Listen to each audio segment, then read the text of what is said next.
నీతో మాట్లాడాలి, ఒకసారి ఇలా వస్తావా? మీరు వెళ్ళండి మేడం, నేను వచ్చాను.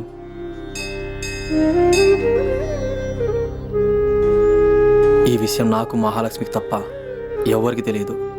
అందుకే నా గోడు నీకు చెప్పుకున్నా. వచ్చాను దేవుడా.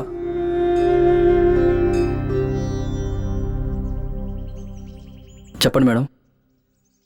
చూడు పుల్లయ్య, మహాలక్ష్మి నీతో ఎందుకు మాట్లాడట్లేదో నాకు తెలియదు, కానీ ఆ విషయం నేను నిన్ను అడిగి నిన్ను బాధ పెట్టలేను. అయితే మహాలక్ష్మి విషయంలోనే కొంచెం భయంగా ఉంది. ఏమైంది మేడం మహాలక్ష్మికి? చెప్పండి మేడం. తను అనుకున్న ట్రస్ట్ కోసం 3 లక్షల రూపాయలు కట్టాలి. చాలా చోట్ల ట్రై చేశాం, కానీ దొరకలేదు. మరి ఇప్పుడు ఎట్టా మేడం? అదే అర్థం కావట్లేదు. నువ్వే ఎలాగైనా...